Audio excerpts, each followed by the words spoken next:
Hello Star Wars fans, this is Adam, the Star Wars Questioner here with another wonderful video.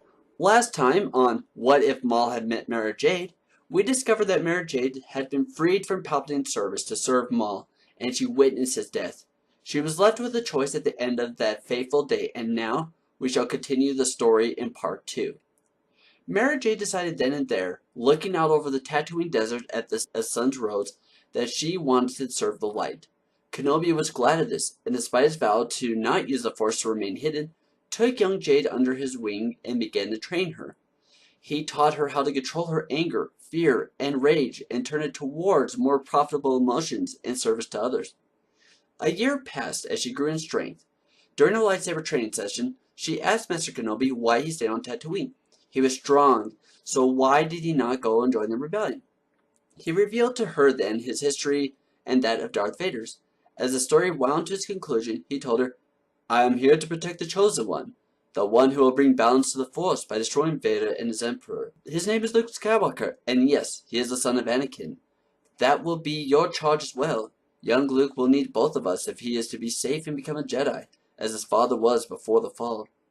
Mara Jade understood and accepted this burden, and became focused on becoming the best Jedi she could be to protect the boy he spoke of. Part of her training involved her going to the towns of Tatooine, infiltrating them, and seeing what the Empire was up to. The Empire was growing in strength, despite the planet being owned by Jabba the Hutt. A year later, the rebels scored a major victory by stealing the Death Star plans. Hunted to Tatooine, Princess Leia, desperate to have her plans escape the hands of Vader, put them in R2-D2, and with his companion C-3PO, they escaped to the planet below. They were bought by Owen Lars, but the wily R2 tricked his nephew Luke into enabling him to escape, looking for Obi-Wan Kenobi.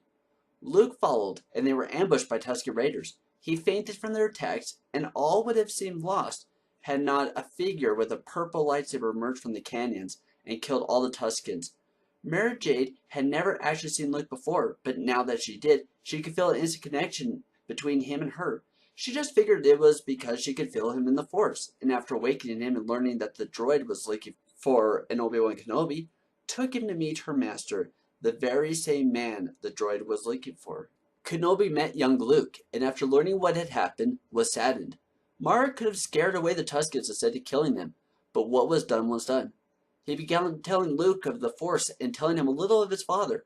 He also saw the message that R2-D2 had delivered and tried convincing Luke to go to Alderaan to help him. Luke couldn't understand why he needed to go. Didn't he have enough help in the form of Mara? Finally, Kenobi relented. If Luke didn't want to go, he didn't have to. But they would see him home all the same. Along the way, they discovered the ruins of the Jawa Sandcrawler and discovered that the same Jawas were the ones Uncle Owen had bought the droids from. Luke realized what this meant, and he ran for the spear to get home to save his aunt and uncle. "It's too dangerous," Kenobi called after him, but Luke was too fast and gone. Mara found a damaged but still working spear in the crawler. Telling Kenobi that she would follow Luke and protect him, she drove off. She arrived to find Luke collapsed and weeping over the death of his aunt and uncle. Comforting him, she helped him bury the two and drove them back afterwards, allowing Luke to grieve. When they returned, Luke announced that he would become a Jedi. The group headed off to Mos Eisley, where they were able to buy passage on the Millennium Falcon with cocky Han Solo. They easily escaped the few stormtroopers that escaped the planet and began their journey to Alderaan. Solo tried his charm on Mara, but she was having none of it. "I will just need better luck next time," he said, to which Kenobi would reply, "In my experience, there is no such thing as luck." Arriving at Alderaan to find it destroyed, they were pulled into the Death Star. Kenobi and Mara Jade would go off to shut down the tractor beam, leaving the boys to fend for themselves. Mara Jade would distract the stormtroopers, because frankly, how many women could there possibly be on the Death Star out of uniform, while Kenobi would disengage the tractor beam. Along the way back to meet up with the group, they were met by Darth Vader, who had felt their presence on the Death Star. "Leave us, Mara," Kenobi said. "I will face him alone. You must protect the Chosen One. Your destinies are more entwined than you could possibly imagine." "Run if you wish, traitor," Vader said, igniting his blade.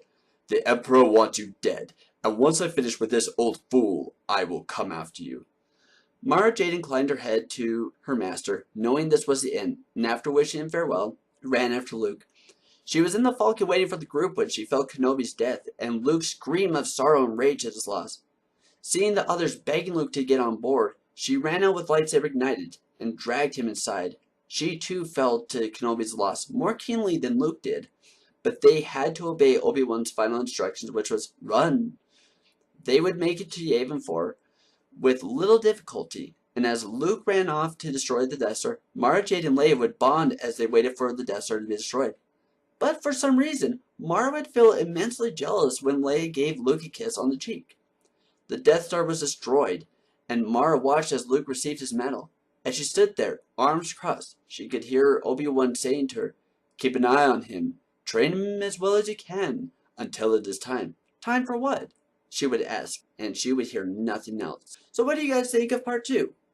What do you think will happen in part 3? Let me know in the comment section down below. If you liked this video, leave your likes and subscribe to the channel for more of these and other kinds of videos. Have a wonderful day, and may the Force be with you.